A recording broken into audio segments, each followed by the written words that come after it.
noite. Olá, eu sou a Fernanda Canavês, peço mil desculpas, estamos super atrasados, mas a gente teve um probleminha aqui que a gente vai tentar resolver aqui ao longo da nossa conversa. Bom, eu sou professora do Instituto de Psicologia da UFRJ, professora também do Programa de Pós-Graduação em Psicologia da Universidade Federal Rural do Rio de Janeiro. E hoje a gente está aqui em mais uma edição do seminário Adolescências nas Psicologias, que é uma iniciativa do Marginalia, que é o Laboratório de Psicanálise e Estudos sobre o Contemporâneo, laboratório que eu coordeno na UFRJ. Finalmente, nessa edição a gente vai falar sobre forró, que é um sonho antigo, né, do laboratório, já tem tempo que a gente está querendo fazer isso. Eu, além de professora de psicologia, sou forrozeira, completamente apaixonada e viciada em forró, nesse super gênero, né, viciada na música, apaixonada pela dança e, em especial, pela história do forró. Eu entendo que a história do forró é uma outra forma de narrar a história do Brasil mais recente, a história da classe trabalhadora, né, de como a classe trabalhadora se organiza, de como a classe trabalhadora luta e de como a classe trabalhadora se alegra, né? Classe trabalhadora essa que não costuma figurar nos textos canonizados no campo psi, seja na psicologia ou na psicanálise. Se a gente for pensar, por exemplo, em um modelo de adolescência, né, já que é o tema aqui do nosso seminário, certamente vocês vão encontrar lá, de maneira mais hegemônica, nos textos de psicologia, aquele modelo de adolescente endinheirado, né, que é gestado naquilo que eu chamo provocativamente de familhinha, né? Então você vai ter o papai, mamãe e filhinhos, né, no caso os adolescentes que sonham em cursar uma faculdade, né, que sonham, que têm conflitos geracionais, né, adolescentes que não trabalham. Portanto, um modelo de adolescência, que eu costumo falar que é adolescência texana, né? Um modelo de adolescência muito diferente daquelas adolescências que a gente encontra Brasil afora, né? Então, juntando esses dois temas, forró e adolescência, nós, do Marginalia Laboratório, começamos a pensar como seria, né, uma adolescência ou uma juventude, né, que provém da classe trabalhadora da cena forrozeira, né? Essa adolescência ou esses jovens, né, que precisaram e precisam migrar, né, do Nordeste para o Sudeste em busca, por exemplo, de melhores condições de existência, materiais. Hoje a gente, se tudo der certo, vamos contar aqui com dois convidados muito especiais, né? Pesquisadores que eu admiro muito. Já não é de hoje que eu venho pesquisando também os textos acadêmicos que falam sobre o forró. E hoje a gente está aqui com o Hernani Donato e o Diego Correia, né? E eu posso dizer assim, com toda certeza, né, que os trabalhos deles, as pesquisas deles são brilhantes, assim, né? Totalmente fora da curva, inclusive, se a gente for considerar o rigor, né, com que eles fazem pesquisas científicas e o respeito, né, com que eles tratam o tema do forró. Então, assim, eu sou bastante encantada pelas pesquisas deles, né? O Hernani Donato está falando hoje, se tudo der certo, a gente está com um problema técnico aqui de transmissão com ele, mas espero que dê.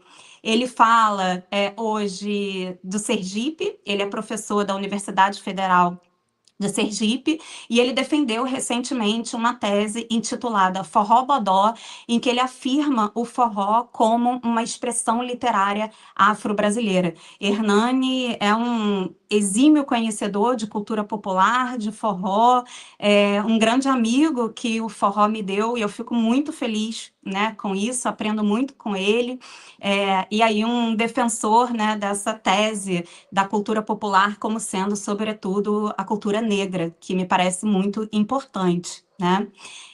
E falando de São Paulo, a gente tem o Diego Correia, que lançou agora recentemente um livro, né, que traz narrativas de forrozeiros que vieram do Nordeste para o Sudeste e chegaram a São Paulo, né? Diego também traz muitas contribuições, né, no que diz respeito ao recorte de gênero, sobre a importância das mulheres, né, forrozeiras. Então, super recomendo também o livro do Diego, que, aliás, é vencedor do Prêmio Anastácia de Forró na categoria Pesquisa. Agradeço vocês, peço desculpas mais uma vez pela demora aqui para a gente começar a nossa transmissão. E quero lembrar que esse evento é um evento de extensão da UFRJ, então quem quiser, daqui a pouco a gente vai colocar o formulário, quem quiser ir receber o certificado de extensão, é só preencher esse formulário. Então, vamos lá, receber os nossos convidados. Agradeço muito isso. Vai ter essa loucurinha aí, esse surrealismo, que foi o jeito que a gente deu para o Hernani participar, então vai ficar essa esquisitice aí na tela, mas vale a pena, porque o cara é bom. Vamos lá, Hernani? Boa noite, Fernanda. Estão me ouvindo? Sim. Alô? Ah, estão me ouvindo, né? Sim, sim, sim. Então, agradecer esse convite maravilhoso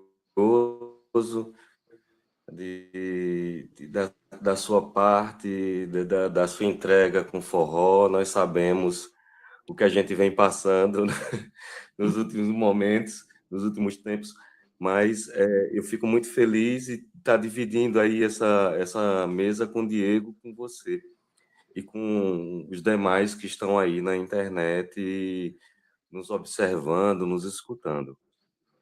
Mas é isso.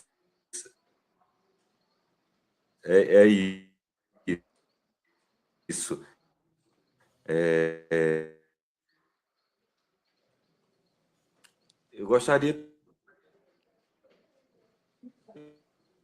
dizer que posso começar? Alô? Posso começar? Pode Alô, sim, Fernanda? Hernani. Estão me escutando? Ah, tá. Então, né? A gente tem um ritmo que tem uma complexidade e uma grandiosidade muito fora do comum, né? Então, o forró ele se desenvolve a partir do corpo dessa classe trabalhadora, mas ele migra em vários sentidos, né? Ele migra para fora do Brasil, para dentro do Brasil, ele migra de um corpo para outro, tem essa corporeidade que a gente tem que observar também, mas ele acompanha a ideia geográfica e o senso histórico do Brasil, né? Principalmente quando o Nordeste deixa de ser o centro econômico e a industrialização vai para o Sudeste, né? A suposta industrialização. E eu estava pensando hoje, Fernanda, e aos ouvintes aí, quem está acompanhando, que eu acho interessante é que o modernismo aparece lá em 22, né? O modernismo paulista é o único, visto como um único, parece que não teve outro, né? No Brasil, com tantas regiões no Brasil. Então, o forró ele aparece como um modernismo diferenciado, né? Migrando como uma ave de arribação, né?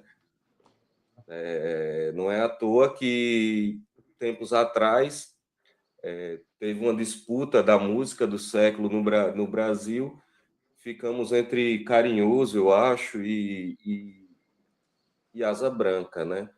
Asa Branca conta a história das aves de arribação, que quando tem a seca no Nordeste, elas precisam arribar para um lugar que tenha mais água, mais verde, mais alimentação, para depois voltar. Esse talvez tenha sido essa tenha sido uma perspectiva do nordestino, né? Quando no Nordeste havia muita seca por conta de falta de políticas públicas, né? Não é obra de Deus, né? A seca, e eles tiveram que arribar para o Sudeste, né? Sul e Sudeste. Então, as arribações do nordestino, né, carregando consigo todas as suas vicissitudes, digamos, suas impressões, suas marcas digitais culturais, eles vão levando isso consigo para onde eles arribam, né?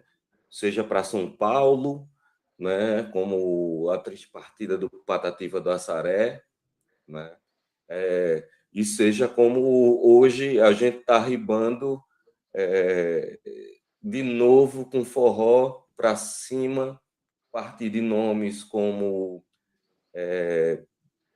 Mestrinho, João Gomes e outros aí que vêm tocando esse nome do forró com muita alegria, né? Com muito vigor, para que a gente possa entender que esse ritmo ele não é um ritmo aleatório de festinha de São João. Ele é um ritmo que traz nossa identidade, né? Ou nossas identidades, porque são vários Nordestes, né? São Paulo é um Nordeste muito grande fora do Nordeste, né? O que tem de nordestino em São Paulo, né? Eu sou muito observador disso. Então, depois das festas juninas, tem outra arribação, outra migração, né? Entenda a arribação como migração, que é justamente para o exterior do país, onde acontecem os festivais de forró, né? Em Portugal, na Alemanha. Então, o forró ele vive de arribar, de procurar um lugar que tem um bico d'água, né? E essa água é muito simbólica para que a gente possa semear frutos, né? Então, outras culturas vêm surgindo em cima do forró. Isso aí sempre foi sua base, né?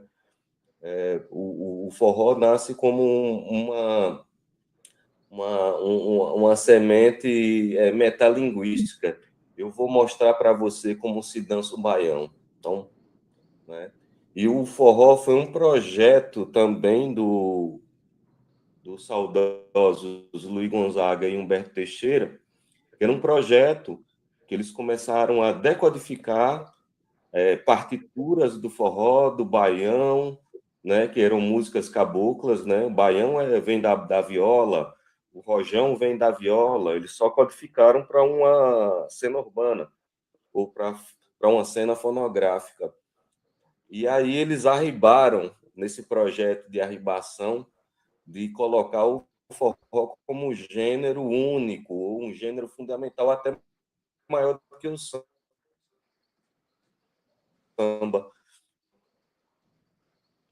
Então, eles fizeram a caravana do Baião, né, para o exterior, para a Alemanha, para a França, com material traduzido. Então, não tem tolo nesse meio. Não tem tolo nesse meio. Existe um projeto muito bem sucedido que elevaria essa nação nordestina, diaspórica, para vários cantos do mundo, né?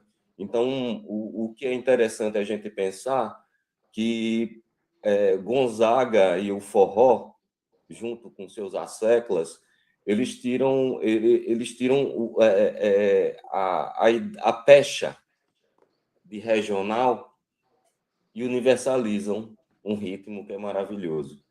Então, você tem forró no Japão, você tem forró na Rússia, você tem forró em vários lugares do mundo, graças a essa ideia de desregionalizar.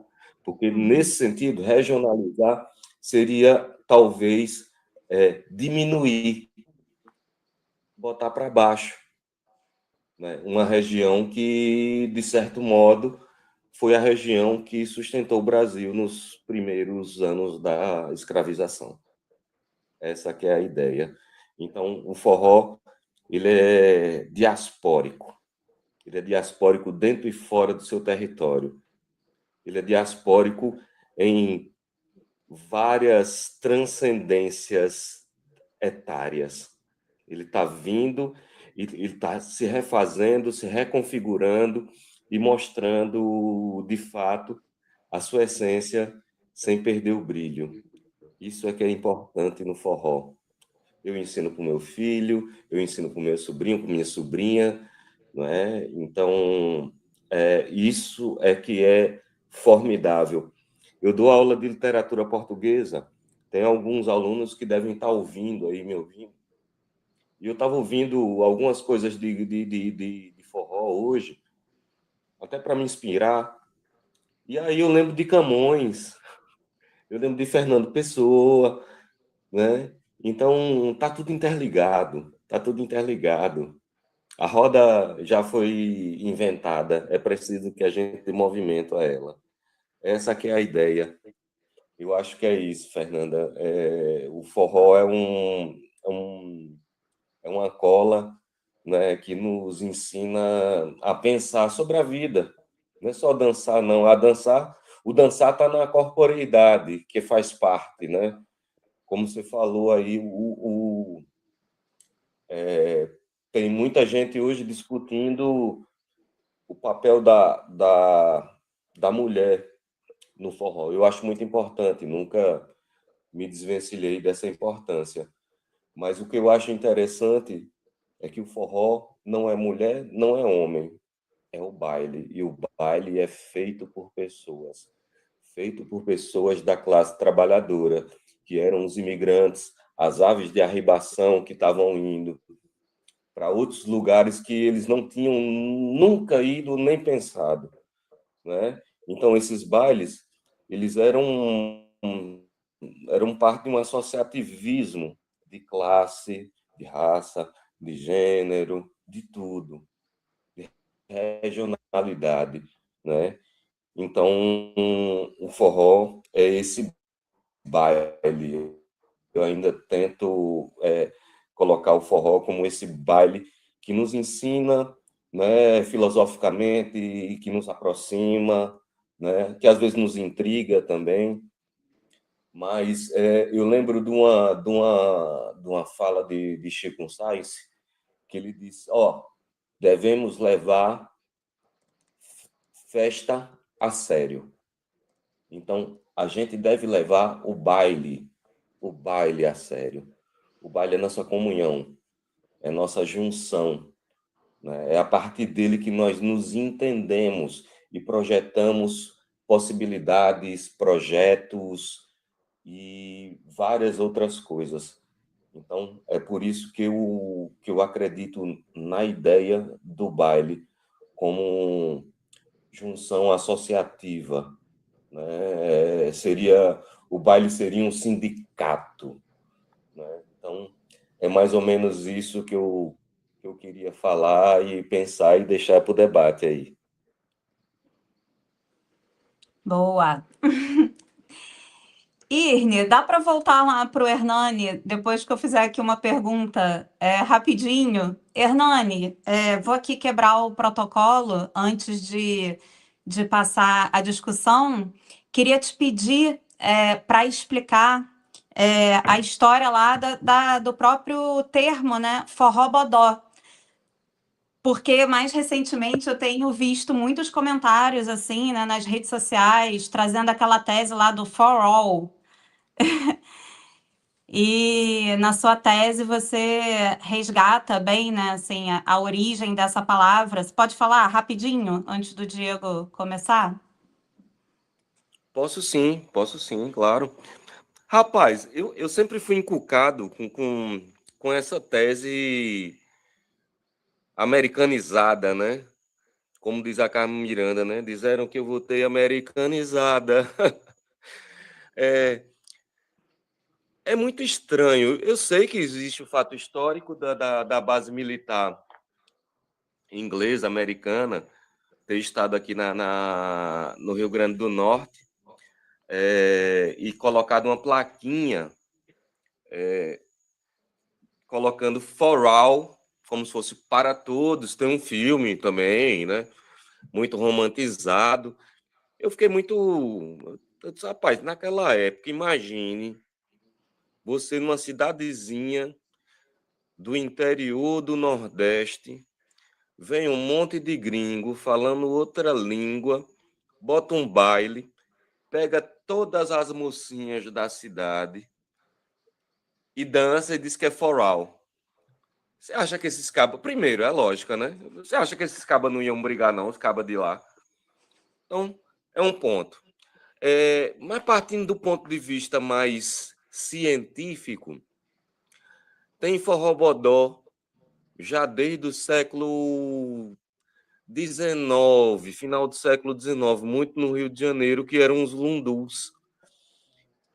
E tem um linguista, tinha um linguista daqui de Sergipe, Laudelino Freire, que aí eu fui olhando, né, e me apeguei à pesquisa dele, e ele coloca que o forrobodó aí ele descreve um baile acompanhado de sanfona, viola, dá uma instrumentação todo, aí diz todo, aí no final diz baile da gente vil, da gente reles, sarau contrário ao dos ricos.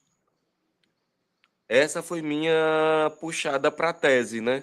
Para minha tese. Então, a gente tem muita tese eurocêntrica, muita tese que talvez a gente precise rever, né, Fernanda? Nesse sentido, porque quando as pessoas chegaram aqui para nos colonizar, até os próprios colonizadores, eles viraram as costas para o Atlântico, eles não sabiam se iam voltar, porque uma viagem louca, grande, naquela época de navio, de caravela, os africanizados, os escravizados também. E os indígenas sabiam que nunca iam, né, porque eles estavam no lugar, na Pindorama. Então, vão surgindo musicalidades, vão surgindo gestos, e o forró está no meio disso tudo. Às vezes é muito tolo, ou talvez anacrônico, a gente achar que vem de uma herança. Tudo bem, não. Sanfona é um instrumento que talvez tenha vindo da Europa, mas que a Europa já recebeu de outros lugares, né? A gente tem uma tradição moura, né? Em Portugal, a Península Ibérica, né? E esses mouros, os judeus, chegaram aqui no sertão com outra perspectiva. Olha o chapéu dos cangaceiros, a estrela de Davi, o alforje. A gente tem vários elementos que não são necessariamente de uma cultura europeia, mas que vieram de Europa, né? Então, trazer essa ideia de que tudo é europeu ou tudo é americano, talvez seja uma coisa que a gente deva repensar, né? Para nos entendermos enquanto nação, né? Uma pessoa que cria asa branca, que olha para uma ave de arribação e traz um trajeto, que é o tema hoje, talvez, da nossa conversa, essas pessoas são geniais, né? Tem uma pessoa como João Silva, né? Os maiores compositores de Gonzaga não são Humberto Teixeira e Zé Dantas. O maior compositor de Gonzaga é João Silva, que era um andarilho. Ai, ai, que bom. Não é dele, né? Mas o Matuto, quando anda a pé, vê até o Galo Campina mudar de gol. Então, o forró traz essas coisas. Acho que a gente tem que observar o cheiro da música. O cheiro da música. A música tem cheiro, né? O milho pendoando tem cheiro, né? O cachorro que estava cantando aqui tem uma cor. Então, o Nordeste traz um pouco disso consigo e o forró não deixa de trazer isso consigo também. São coisas muito fortes. O forró é nosso, né? O Uhum. forró é nosso, com muita graça e muita alegria. E ele é um ser que, tanto guarda-chuva, quanto é um ser que vai mudando o tempo todo. Ele necessita de mudança, porque ele nasceu moderno, ele é moderno. Isso Ele aí. não é pós-moderno, ele é moderno, ele se garante na modernidade. Isso aí. Valeu. DJ Preta aqui tá falando. Forró é a maior fake news do forró. É isso aí. O forró é para todos, mas o forró é nosso, né? Não dá para esquecer isso. É nosso É, patrimônio. Obrigada, Hernani. grande Agora, preta, figuraça. agora, Diego.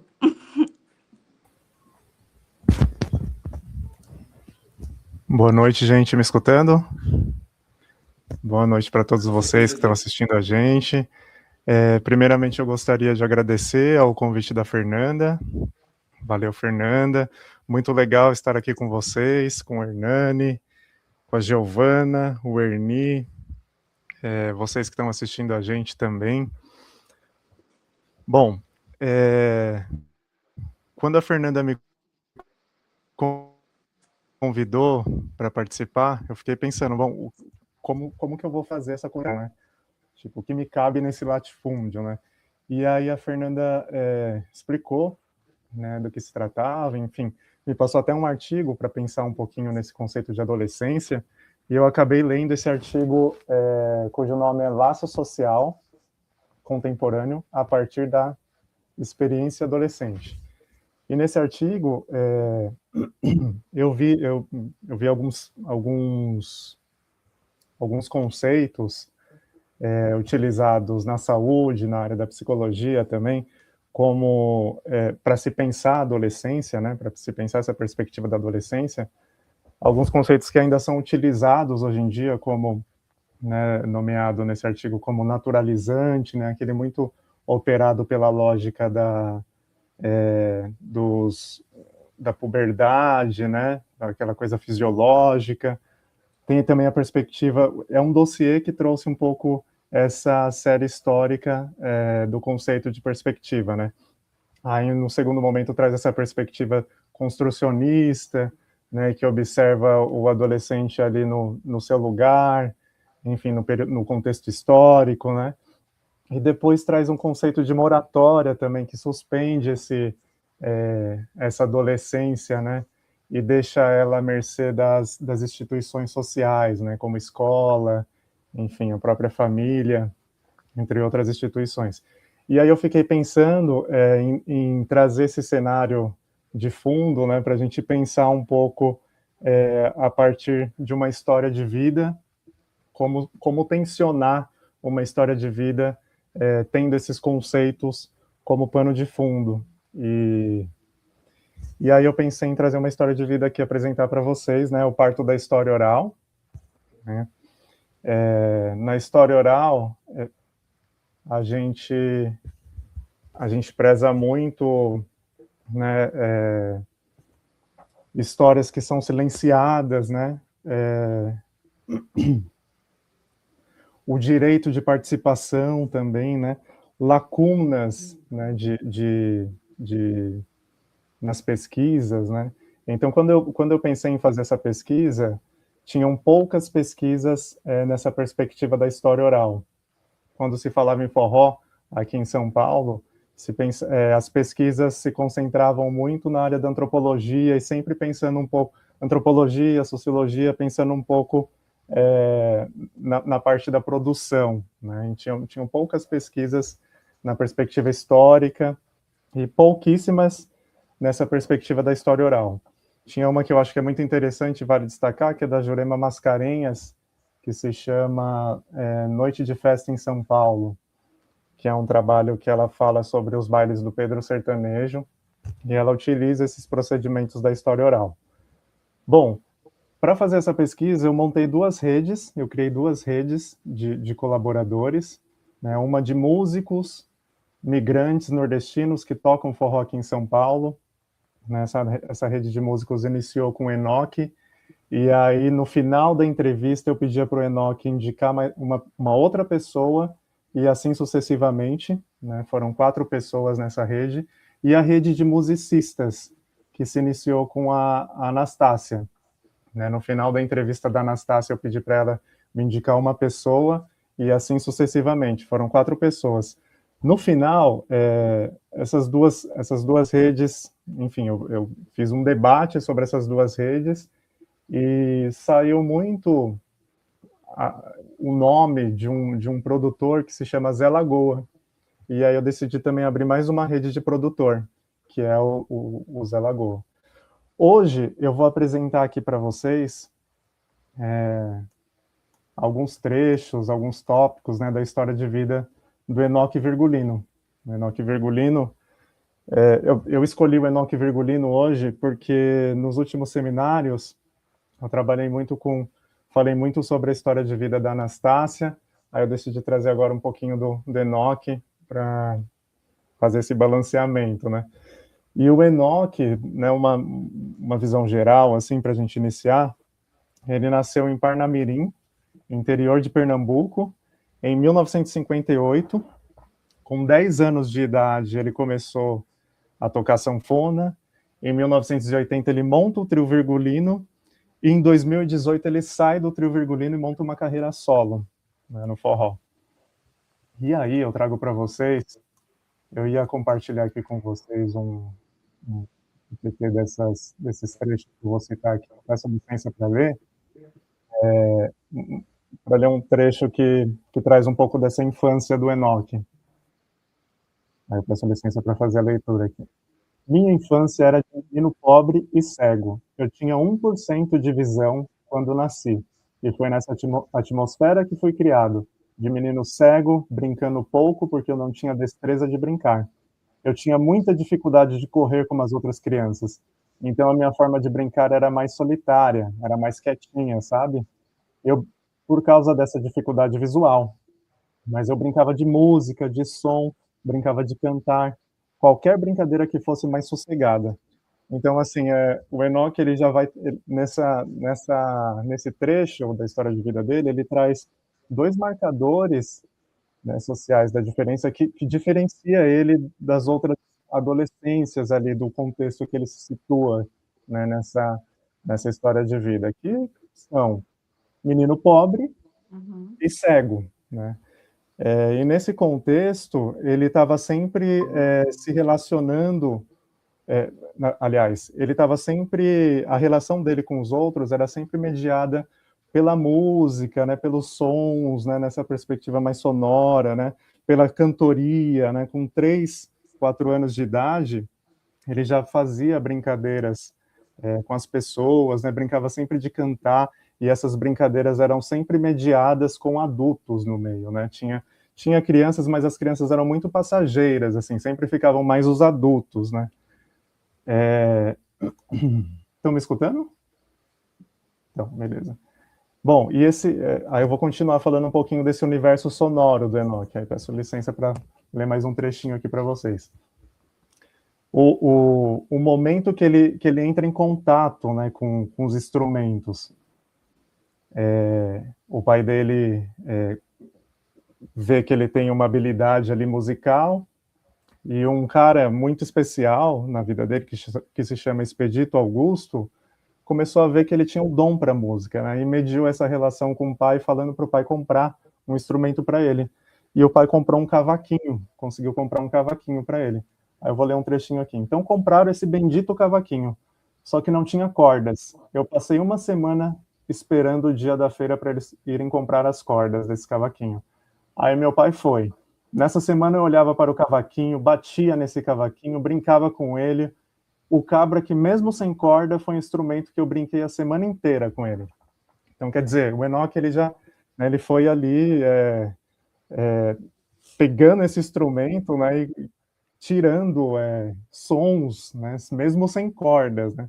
E o Expedito Augusto, ele era um músico formado, né, ele dava aula para as crianças, né, naquela época, tal, de Parnamirim, E ele ensinou o Enoque a distinguir notas, né?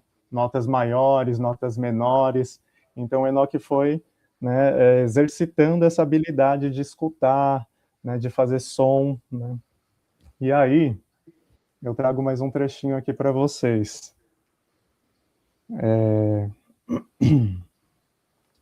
Quando ele começa a tocar, quando ele ganha a primeira sanfona, também foi essa mediação feita pelo Expedito Augusto, né, falando para o pai dele. O pai dele encontrou um rapaz num bar, tal, fez um rolo lá e conseguiu uma sanfona para Enoque. Aí, ó, vou ler um trechinho aqui, peço licença. Lembro até hoje ele me dizendo, você põe o braço aqui, aí eu coloquei o braço esquerdo. Coloca o braço direito aqui, a correia no ombro, põe a mão aqui e puxa esse fole para lá e para cá. As músicas que estão dentro do cavaquinho são as mesmas que estão dentro da sanfona. É só tocar. Então, quer dizer, o Expedito Augusto foi muito importante nesse movimento, nessa socialização do Enoque aí com a música, né, com os sons. Ele tinha por volta de 10 anos quando ele ganhou essa primeira sanfona. E quando ele ganhou a sanfona, ele começou já tirar alguns sons, né, na sanfona. E tem um trecho muito interessante que marca essa primeira apresentação, embora sendo no contexto privado, dentro de casa, por Enoque é muito público, porque ele se apresenta para pessoas, né, que é o chefe, né, do pai dele na época, e pessoas que passavam na rua. Eu peço licença aqui para citar essa parte, né? O patrão do pai dele disse, Mané, meu pai se chamava Manuel Virgulino, Mané, tem um tocador na sua casa. Tocador é sanfoneiro, né? Aí meu pai disse, não. Aí o patrão, tem não, mas tem, eu estou escutando. Não chamei ninguém. Aí todo mundo que estava na fazenda foram para minha casa. Chegaram lá, olharam para frente da casa e não viram ninguém. Olharam na sala, não tinha ninguém. Entraram no quarto e lá estava eu tocando uma música no escuro. É esse o tocador. Então, quer dizer, Enoque tem esse primeiro momento, embora no âmbito privado, né, dentro de casa, uma apresentação pública que marca ele. Isso com 10 anos de idade.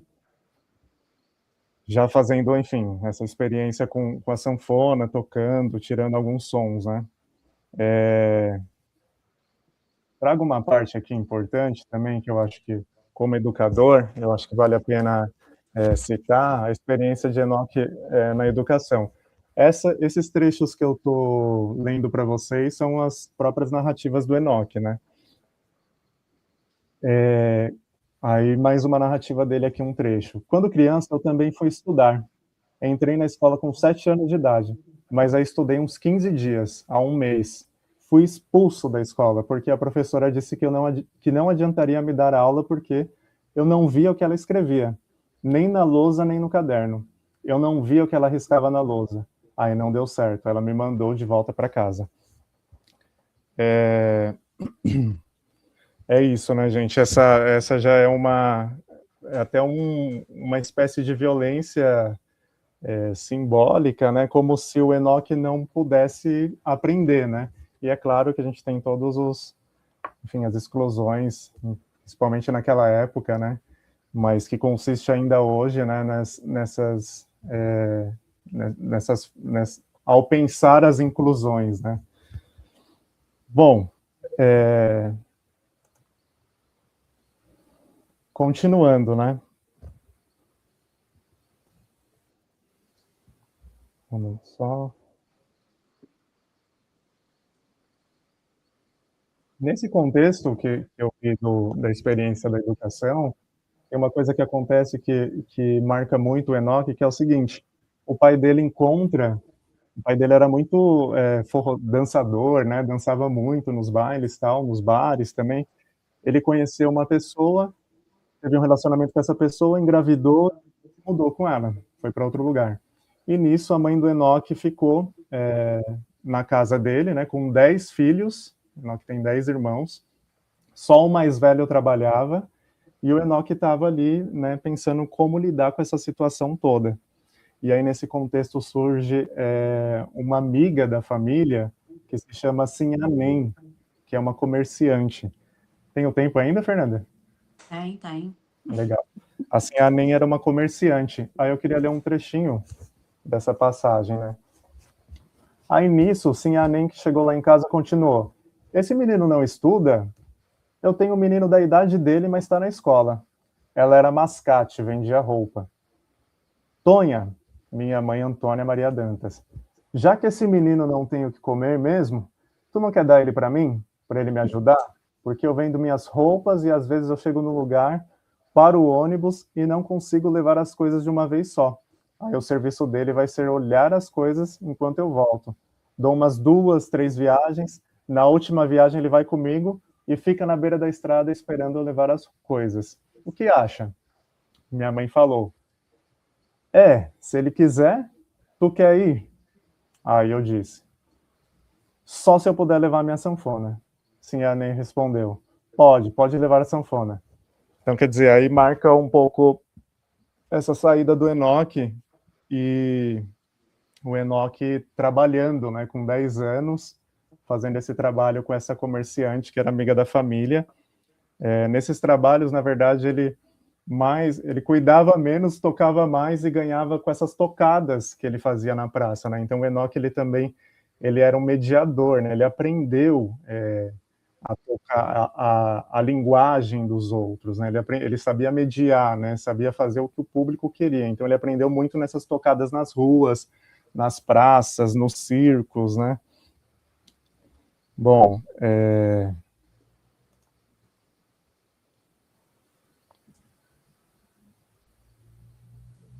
aí eu trouxe aqui alguns outros trechos que eu nomeei como marcas da adolescência do Enoque, e eu queria citar um pouquinho longo, mas acho que vale a pena. Vamos lá. Tem o tempo, Fernanda, ainda? Uhum. Vamos lá. Aí eu viajei e ela saiu de casa deixando logo de passar... uma coisa interessante também, que nessas viagens, o Enoque sempre pensava em trazer alimentos para casa, né? Coisas de comer para casa, né? Ele sempre tocava em troca de cesta básica, em troca de um objeto ali que ele precisava para casa. Então ele sempre via como lazer, mas ao mesmo tempo era isso, tinha um objetivo, né? O objetivo era ganhar essas... era isso, né? De fato, em um momento ele fala isso. Embora seja muito legal, muito divertido, era trabalho. É por precisão, né? Exato.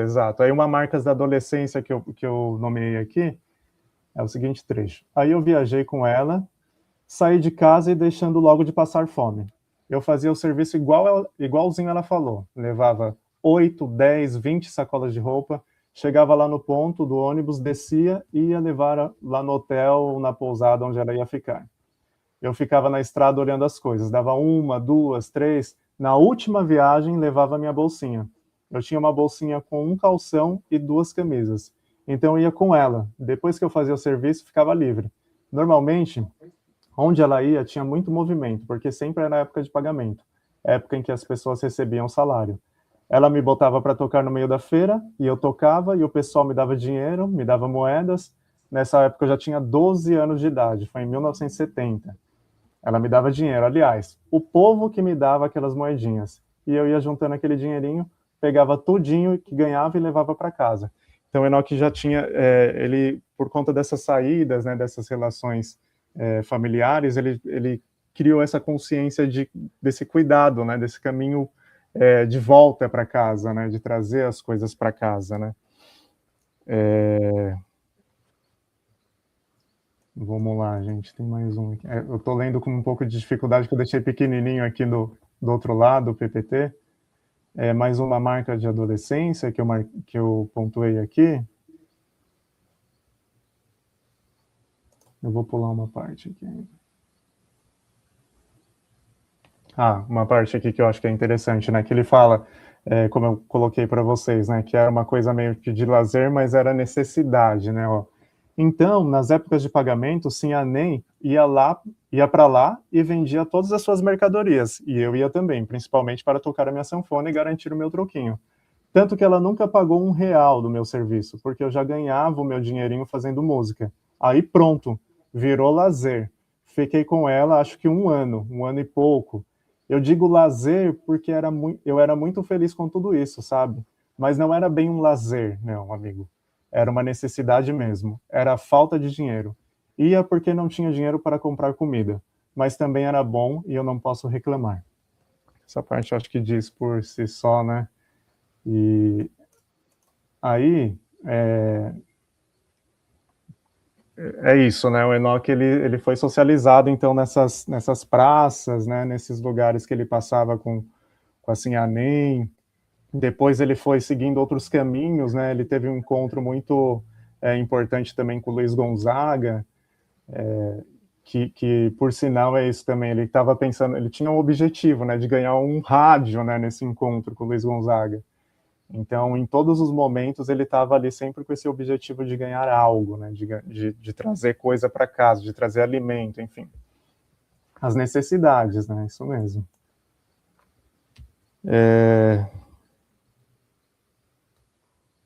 Deixa eu ver aqui.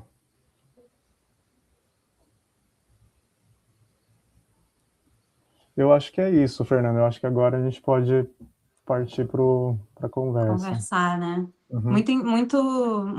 Estava aqui pensando nessa quão imbricados, né, são lazer e necessidade, né, Diego? E você traz aí, né, seu trabalho com as histórias de vida, né? Essas histórias de vida que contam a história do Brasil, né, a contrapelo, né? E eu fico pensando assim, nós que estamos na universidade, né, assim, como isso pode ser importante, né, para o forró, mas assim, como a universidade precisa do forró, né? Como que a universidade precisa da cultura popular, né, na medida em que nos ajuda a territorializar as teorias que a gente estuda, né? Então, assim, eu vi com essa camisa, né, forró é coletivo, do pessoal lá de Belo Horizonte. Eu amo essa frase, né, forró é coletivo, porque quem frequenta forró, né, quem está no baile de forró, entende muito bem essa frase. Mas quem está fora, não. Né? Então, assim, algumas vezes eu já fui falar sobre forró e escutei, não, porque é um casal dançando, né? Não tem nada a ver com isso. Né? A gente sabe que ali se trata justamente, né, como o Hernani trouxe, da associação da classe trabalhadora, né? Quando um casal que seja dança é uma multidão que está ali, né? E uma multidão com muita história também, né? Então, o forró é efetivamente coletivo, né? O que nos obriga a ultrapassar, por exemplo, se a gente for falar de psicanálise, essa familhinha do Édipo. Né? Então, assim, como que eu vou pensar a história de vida do Enoque se eu for, né, se eu estiver orientada apenas lá pelo Édipo, né, papai e mamãe, né? Não se trata disso. Então, eu penso que a universidade precisa muito do forró, a universidade precisa muito, né, da cultura popular. Mas assim como eu perguntei para o Hernani, Diego, eu queria, se você puder, assim, comentar para aproveitar mesmo essa oportunidade. Eu quero muito um dia, né, te encontrar pessoalmente, que a gente possa fazer um evento, que a gente possa fazer um som, escutar um forró, e trocar essa ideia, assim, né, mais demoradamente, né? Mas já que você falou dos marcadores, de alguns marcadores, né, sociais da diferença, eu gostei muito, assim, né, de ter acesso à sua pesquisa. Comentei aqui, né, que você traz o recorte de gênero, né? E aí queria dividir com você, eu ainda não falei com você sobre isso, né? Algo que me impactou muito, assim, quando eu fui entrevistar as pessoas da cena forrozeira, ou fui escutar, ou mesmo frequentando os bailes, né? Coisas que eu escutei, assim, sem qualquer embaraço, né? Em relação às mulheres compositoras, né, que compunham, que compuseram com seus companheiros, né? Algo como a gente tem assim alguns exemplos, né? Cecel, Antônio Barros, a própria Anastácia, né, e Dominguinhos, e já escutei assim muitas vezes sem qualquer constrangimento, algo como: dizem que não foram elas. Dizem que eles que fizeram e botaram o nome lá da mulherada, né? E, bom, né, assim, muito chocante, né, que essas falas circulem, assim, sem qualquer embaraço na cena forrozeira, né? Então, eu queria, assim, aproveitar essa oportunidade, estamos aqui super sendo assistidos, né? você puder falar um pouco sobre isso, que eu sei que a sua pesquisa caminhou por aí, né?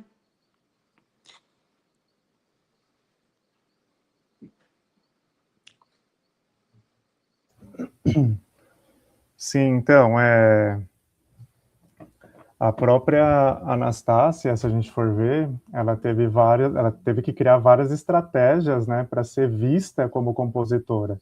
A Anastácia, ela é dona de mais de 800 canções, né?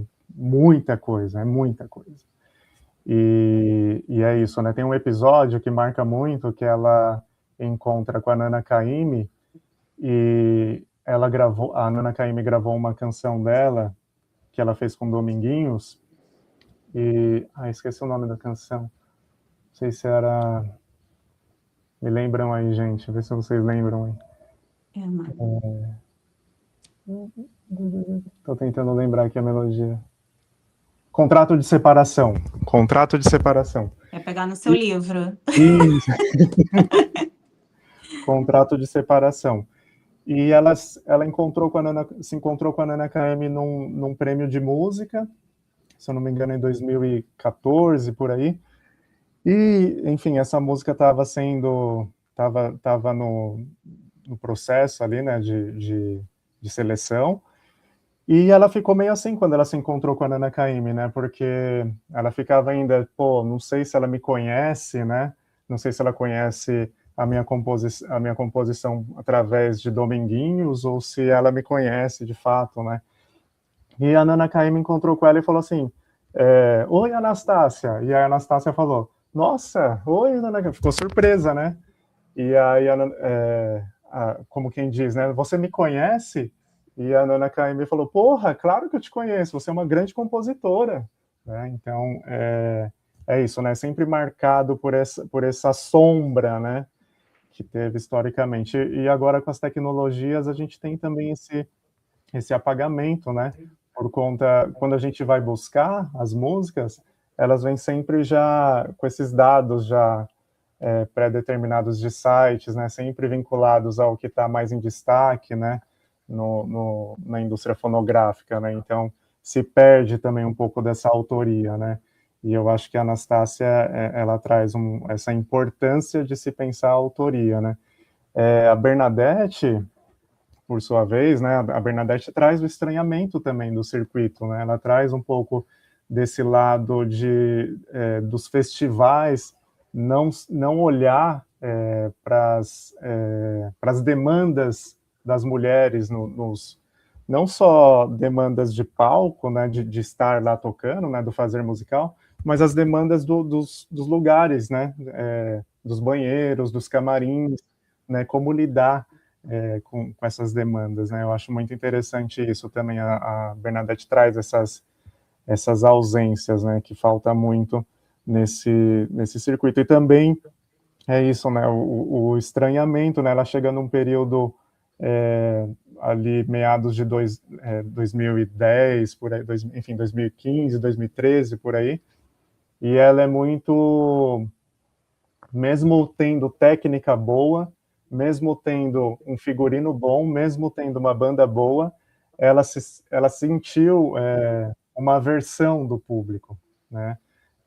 Eu acho que isso tem um pouco a ver não só pelo circuito ser um pouco fechado, né, sempre com o mesmo repertório de bandas, né, mas também tem um pouco a ver com essa exclusão, né, das mulheres nos palcos, né.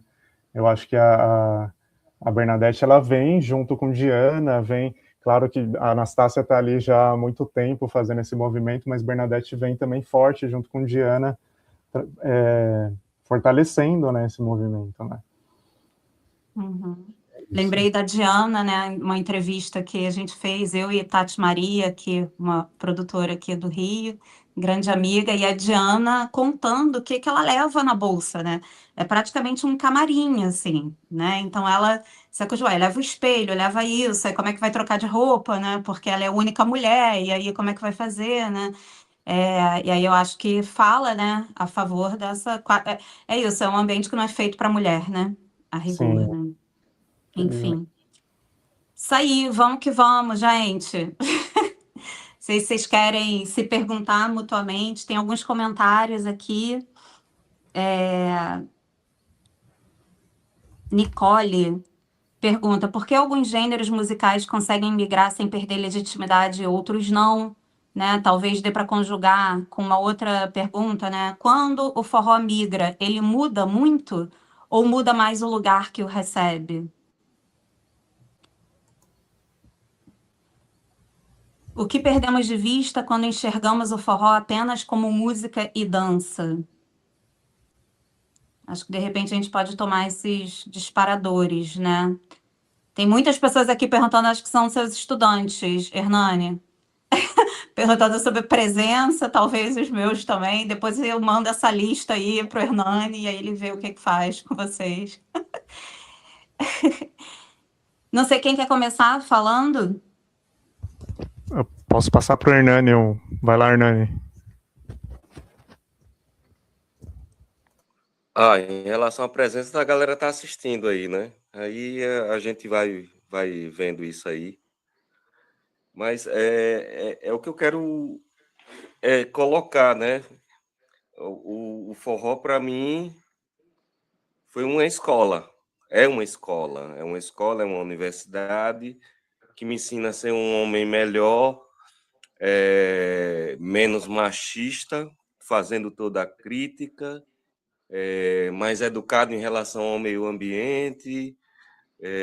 Então, o forró, ele veio me moldando, né? Estou falando de uma experiência pessoal.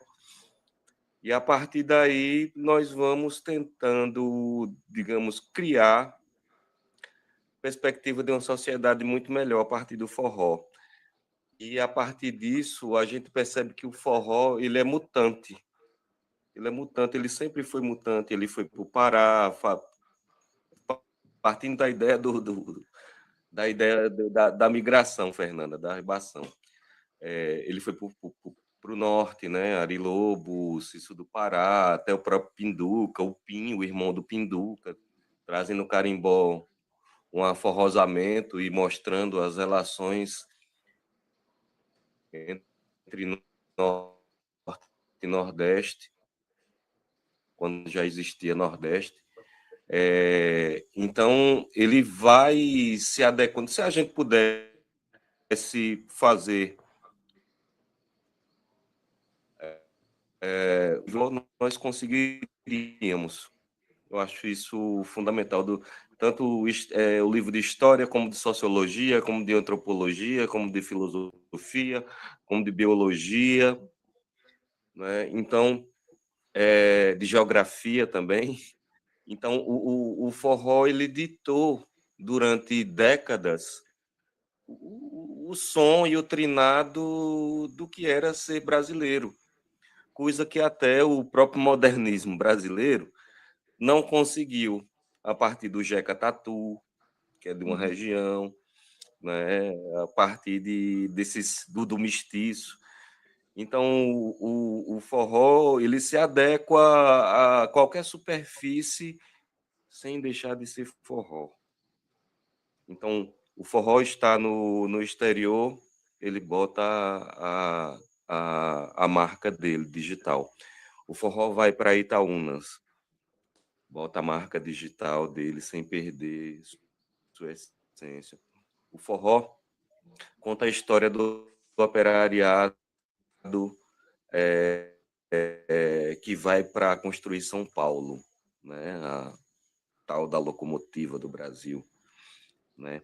O forró chega no Rio e entra numa indústria cultural ali que ele dá, né? Rui Castro,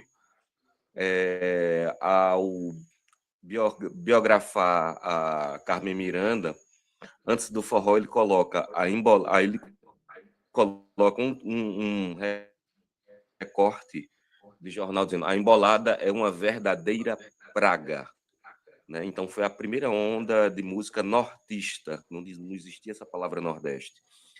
Então a primeira música como é o nome?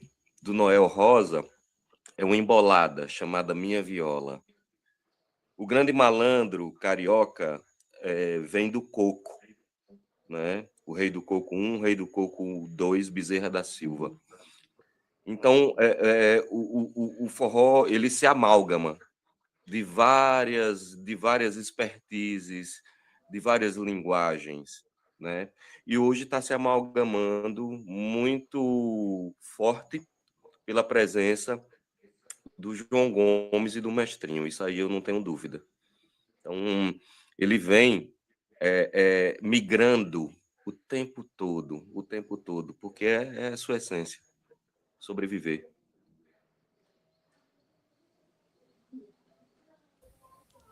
A gente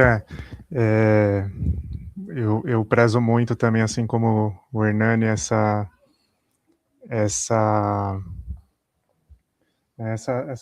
mistura, né? Que é isso. Eu acho que o forró ele é dinâmico, né? Ele vai enfim, se transformando, né? Com o tempo e nos lugares, né? Nos diferentes lugares, né? Fiquei pensando um pouquinho nessa questão. Tem alguma pergunta que falou sobre os bailes de forró destacarem somente as danças, né? Algo do tipo, destacar somente o baile como dança, né? E é isso, né? Eu também vejo um pouco isso. Assim, eu acho que tem muito a ver com o aspecto producional mesmo, da produção, né? Dos bailes, né?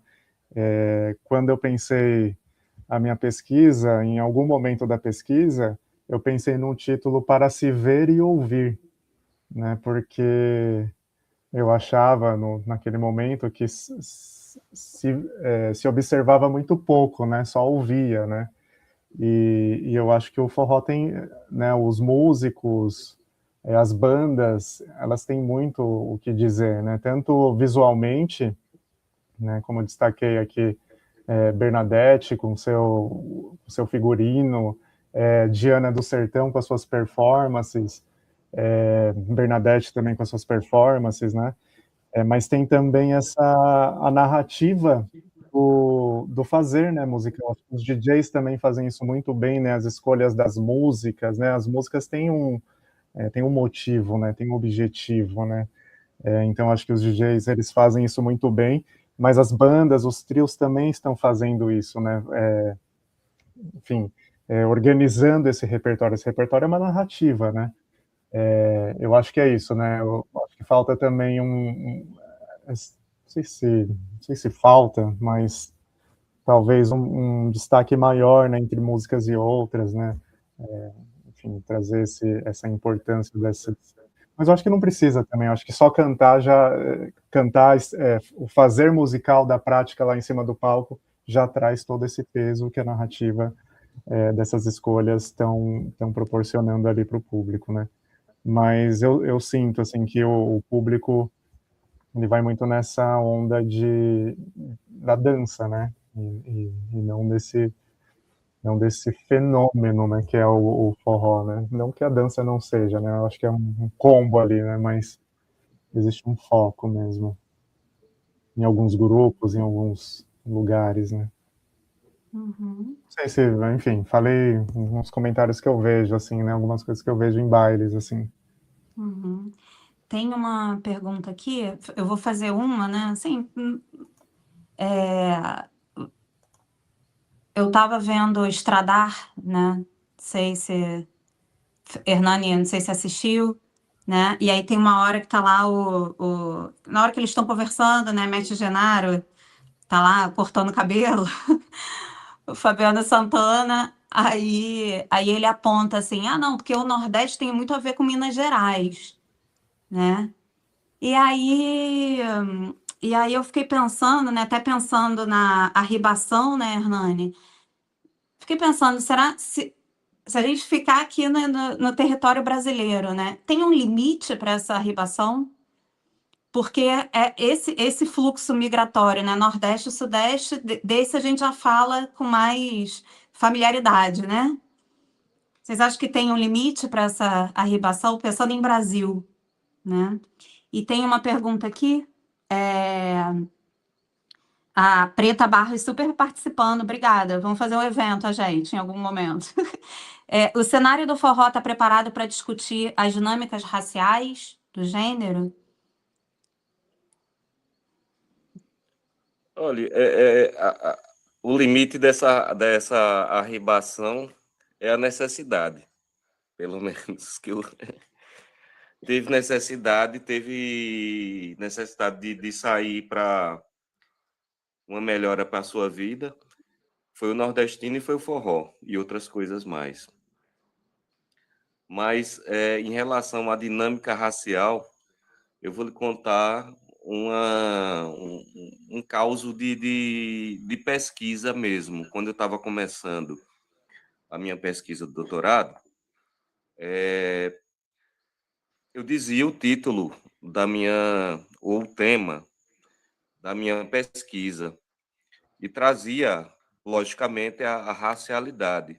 Dentre os forrozeiros, inclusive negros como eu, alguns estranhavam muito, muito, muito. Gestores da cultura, quando eu falava, quando eu começava a falar sobre isso, torcia o nariz. Então, daí eu comecei a ver que era um assunto um tanto quanto espinhoso. Ser artista, ser intelectual negro no Brasil é um assunto ainda espinhoso. Tentar colocar Luiz Gonzaga, pela obra que ele fez, como um intelectual orgânico, Jackson do Pandeiro, Anastácia, né, e dentre outros e outras, é um assunto espinhoso, né, porque a gente ainda vê cultura popular como algo muito pobre, ou no máximo folclórico, colorido, para suavizar. Então, a questão racial no Brasil ainda é muito complicada para várias searas da produção cultural. Do forró não é diferente. Hoje, a gente já está vendo essa exposição, pelo menos estética, que já é um grande Black Power, né, colocar uma percussão mais ostensiva no forró, né, falar uma temática que traz temas relacionados à cultura afro-brasileira. Então, eu estava vendo essa semana vários indígenas fazendo forró com língua indígena específica de cada povo, de cada comunidade, né? Mas numa pegada muito mais de tecladinho, né? Um tecladinho, mas puxando quase para o arrocha. Mas isso é interessante que haja, né? Então, é ainda um terreno espinhoso para falar, mas é importante que nós falemos, porque as outras culturas precisam observar isso. Vejamos o seguinte: quem gosta de vinil, acho que a DJ Preta está aí, é uma ativista, né? A gente pode ver que as capas dos discos de vinil, 60, final de 60 para 70, os trios estão de Boca de Sino, Sapato Cavalo de Aço, que é aquele tamancão, Cabelo Black Power. Então, não difere nada da moda que estava rolando na Soul Music dos Estados Unidos e que foi para o mundo, né? Isso é um diálogo que existe, né? Agora, talvez a partir dessa significação que a gente via nas capas de vinil, o forró pegou um rótulo muito ruim, ao meu ver, muito ruim, porque o forró é universal, de regional. Então, regionalizou-se, né? Você ia na prateleira de disco, comprar um disco numa loja de disco, tinha lá MPB, samba e regional, tava forró. Então, talvez isso seja uma minoração da grandiosidade que nós temos enquanto gênero, enquanto supergênero, como bem falou a Fernanda.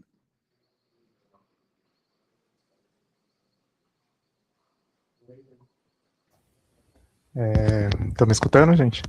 Uhum.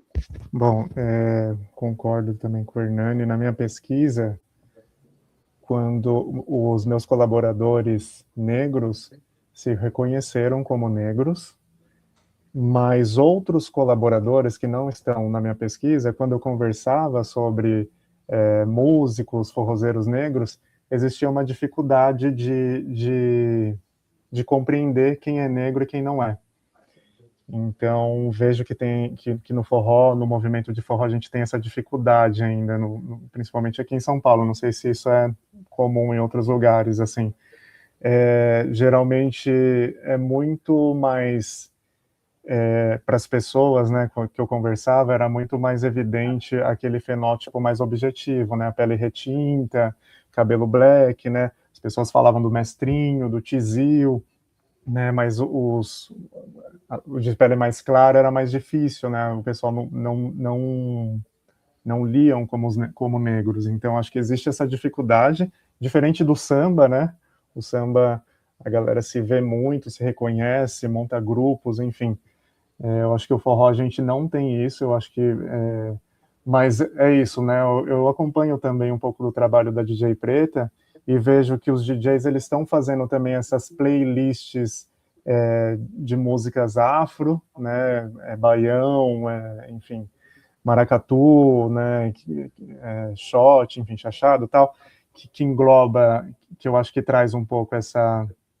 identidade negra do forró, e eu acho um tema super, assim, importante de ser trabalhado, estudado, assim, mas existe muita dificuldade mesmo de compreender quem é quem.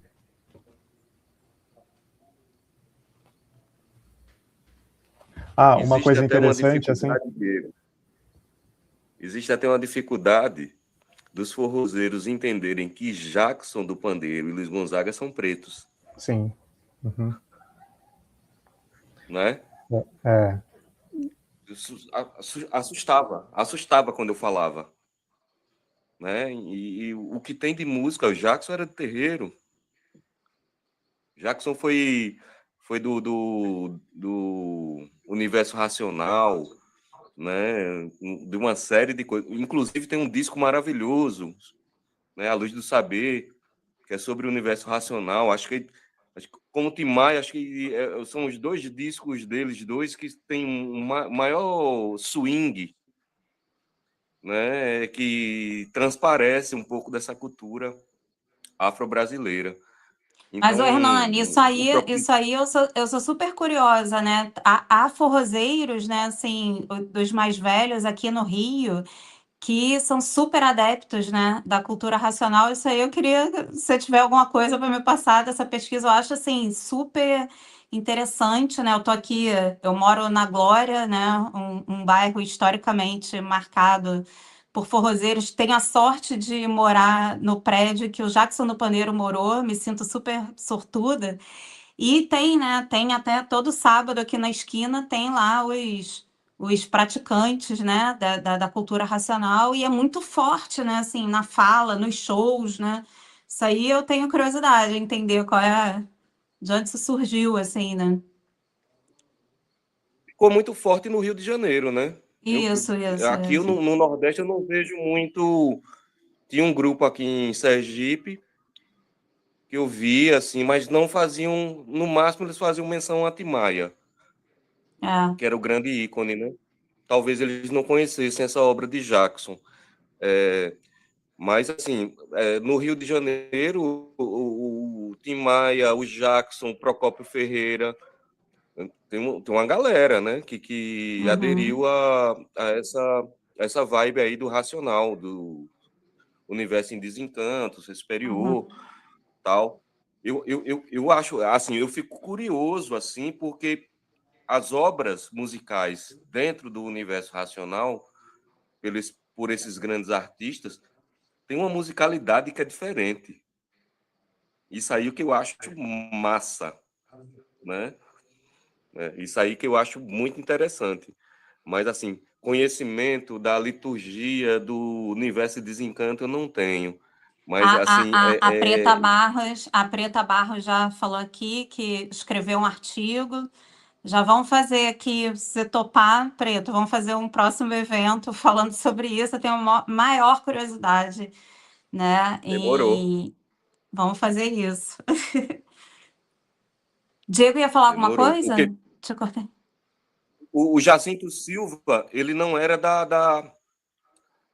do Racional, mas ele era o Dever, Isso. União dos Vegetais, né?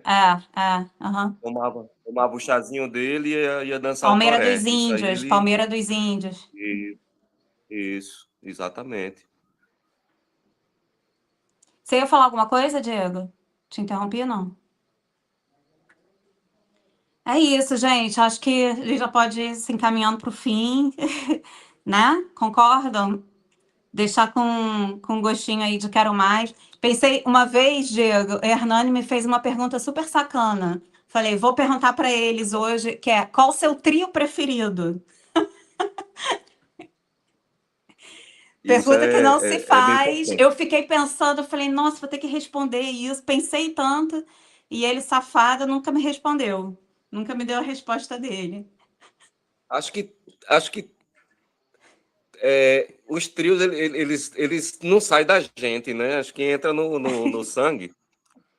E, assim, em algum momento você escuta mais um ou outro. Ou uma música entra no ouvido, aquela cachaça, né? Que você já acorda cantando a música, né? 2 trios que eu tenho escutado muito é o trio Juazeiro e o trio Mossoró. Eu acho muito legais, assim. Não vou falar do trio nordestino, porque isso aí é o concurso, né? Os 3 do Nordeste, mas tem... e outro trio novo, Coisa do Zé. Bom, muito bom. Gosto. Gosto da dancinha, gosto do balanço. Tem que ter balanço, né? Trio tem que ter balanço. Jamais poderia supor que você falaria coisa de Zé. Bem legal, gostei. Não, a gente tá estudando, vendo coisa nova, né? Também tem que ver. O balanço do João Gomes também é legal pra caramba. Então, eu acho que é isso. A gente não pode, o forró não pode perder o balanço. O balanço é a digital da classe trabalhadora. Continuo nessa pecha. Isso aí. Diego, quer se Posso? arriscar? Não, né? Ó, não, eu gosto de vários, assim, mas nossa, eu amo o trio Mossoró. Eu acho que os irmãos, eles fazem umas letras, assim, que são muito boas, assim, e ficam muito bem na voz da Ermelinda, do próprio João, enfim. Eu acho que é um trio, assim, que tem uma harmonia ali perfeita. Eu gosto muito desse trio. E... enfim, são vários, né, gente? Adoro o chamego também, o trio chamego. Não dá Não para dá, dizer qual é o melhor. É impossível, essa pergunta é muito sacana. Eu quebrei a cabeça dias. Outra figura que a gente não falou aqui, que eu acho imprescindível, porque ela reforça o eu lírico feminino, Janaína Pereira. Ela reforça o eu lírico como compositora, o eu lírico feminino, né? A mulher cantando para quem ela quiser cantar. Isso é fantástico, né? Então, são várias opções. O forró é o mundo, gente. Não dá para a gente dizer o que é o melhor, o que é o pior. Seria muita injustiça. Mas, Fernanda, E para desculpa pela vocês é o quê? pergunta. E para vocês é o quê, né? No íntimo, assim. Fiquei pensando, o que é o forró no íntimo para gente? Sem essas teses que a gente na universidade começa a falar, né? em resposta. Aí eu já vou dar Estava conversando com o Diego, né? Enquanto o Hernani não chegava. Fiquei pensando como o forró, para mim, é cura mesmo, né? E cura, saindo da boca de uma psicanalista, é um palavrão. E eu acho que é isso mesmo, né? Forró é cura. E aí, se a gente for pensar na história, o forró é prática de cuidado da classe trabalhadora. Refinadíssimo, É, né? Um dispositivo refinadíssimo, como diz o Hernani, um projeto super bem sucedido. Para mim, forró é cura. Sei o que é para vocês. o Dona Zefa fala isso, né? Um forró me alimento, Toda né? Que também é outro trio é fantástico, né? Então, com forró também me alimento, né? Alimento minha alma, justamente para que eu seja uma pessoa melhor, né? Aprender o que houve, né? Aprender a história da sociedade brasileira, aprender um pouco sobre o futuro. Agora, o que eu vejo, Fernando e Diego, hoje em dia, o forró ele ficou monotemático. Ele se prende a uma temática, que não é uma temática ruim, uma temática inclusive, da própria nossa língua portuguesa, que é o amor. É muito amor, é muito amor. E não estou dizendo que é o amor vulgar, que a gente vê aí da sofrência, com todo respeito à sofrência. Mas eu acho que poderia ter uma pitadinha crítica de sociedade, né, de falar de feminicídio, de falar de temas que estão aí na sociedade, que a gente precisa discutir, e eu acho que o forró, por essa capilaridade toda, deveria ser um veículo importante para que isso tudo acontecesse. Como já foi, né? De falar sobre reforma agrária, né? Reforma agrária Sim, aqui, né? No Rio, a na música de década de Pinto, né? 1900. Isso. Na década de 1970, né? Falar sobre o trabalho na construção do metrô, né? Ponte Isso. Rio-Niterói, né? Forró Tudo isso. metropolitano. Isso, Forró isso. metropolitano. Maravilha, é isso. Acho que a gente precisa, sabe? Eu acho que o forró tem esse poder de trazer um pouco disso, cara. Sociedade hoje está no celular, molecada virada de tela, tela, tela, tela. Vamos dançar mais forró, vamos ficar mais juntinho, né? Esquecer um pouco dessas coisas e ver que existem outras sensações benéficas também, né? Isso aí.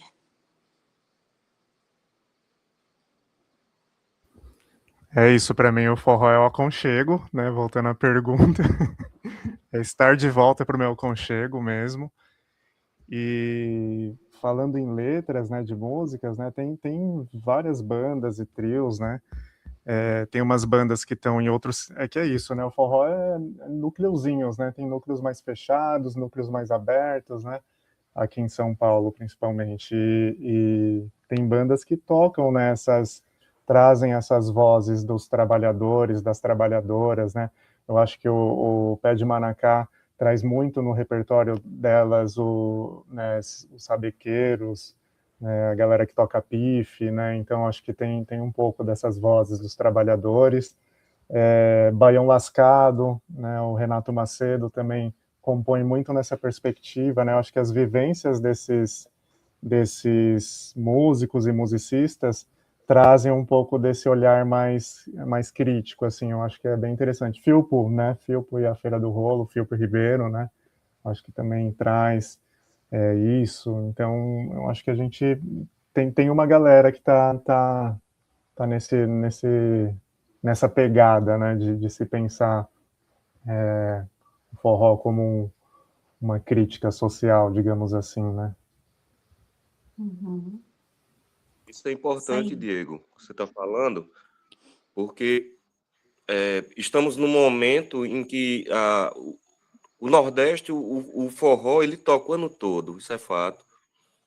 Né? Tem a coisa do Axé Music, que toma o restante do ano, mas o nordestino ainda vê muito o São João, essa época, o forró como essa época junina, a época da colheita. Isso é legal, né?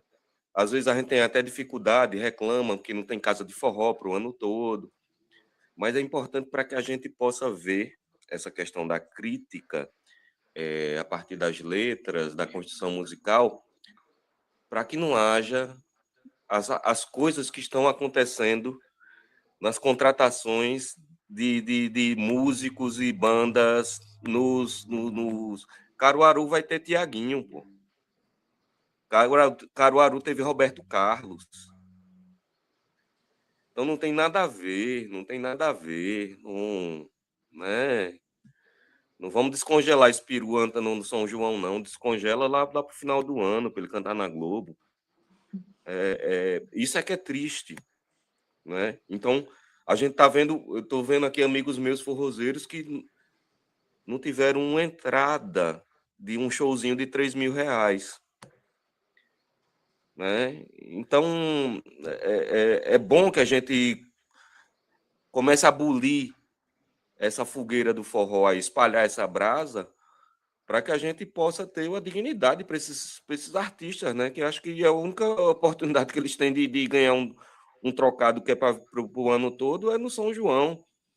Então, não adianta ter pagode, não adianta ter Roberto Carlos numa festa que os caras vão ganhar absurdamente. Então, é uma questão também, eu acho importante esse encontro de hoje para a gente pensar isso aí também, inclusive para a adolescência, né? Futuro.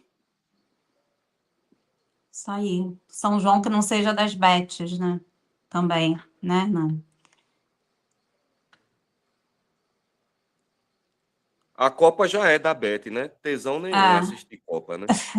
Então, imagina o São João de Beth. Então, e outra coisa, o nível desses grandes artistas em relação ao alcoolismo, tipo explícito assim, um exemplo para a juventude, cara. Isso aí, pelo amor de Deus, a gente não vê Flávio José entrando num palco fora do comum, não vê Santana, não vê Genaro, né? Não vê Anastácia, que diz que toma o vinhozinho dela com muito respeito, muita alegria, né? Então, tá virando uma coisa assim que não é exemplo, né? Eu não sou uma pessoa careta, mas isso aí que está acontecendo é uma apologia. Então, essa apologia ainda o cara ganha 900 mil, complicado, né? Bom, vamos que vamos. Espero que a gente faça muitos eventos ainda, sem ser online, com essa tela espelhada, que ficou maravilhosa, ficou diferente. Obrigada, gente. Estou muito feliz, especialmente feliz hoje, né? Não sabia se eu ia conseguir estar aqui. Agradeço a compreensão de vocês, deu tudo certo, que bom, as pessoas gostaram, né? Já deixo aqui o convite para a DJ Preta para a gente fazer um evento também. E queria aproveitar merece, para convidar vocês, né? Assim, a gente tem lá o perfil do Marginalia no Instagram, que eu sou péssima com isso, mas a gente divulga lá as produções do laboratório. Em breve vamos ter um dossiê, né, sobre psicanálise e cultura popular. Quem sabe a gente não consegue escrever alguma coisa sobre forró. Então é isso, né? A gente vem pesquisando a partir da psicanálise, mais esse diálogo com a cultura popular, né? O diálogo com o forró, se é que ele é possível, esperamos que sim. Agradeço a presença de todos vocês, foi muito legal. Em especial do Hernani, do Diego. Quero agradecer também muitíssimo ao Irne Siqueira Peçanha, pesquisador aqui da UFRJ, super membro do Marginalia, Jéssica e Giovana, que são monitoras da disciplina, os estudantes também que assistiram. É isso, muito obrigada. Até a próxima. Tchau, tchau. Beijo, Gente, beijo. muito obrigado, Fernanda. Obrigado pelo convite e compartilhar essa mesa com você e com o Diego. Agradecer os monitores, o Irme aí também. e a presença dos meus alunos lá da Universidade Federal de Sergipe. Então, fico muito grato, é sempre bom falar sobre forró. Gente, valeu demais, estou muito contente. Vamos se encontrar mais vezes para falar sobre forró. Estamos na área aqui. Tchau, tchau. Valeu. Tchau, tchau, gente.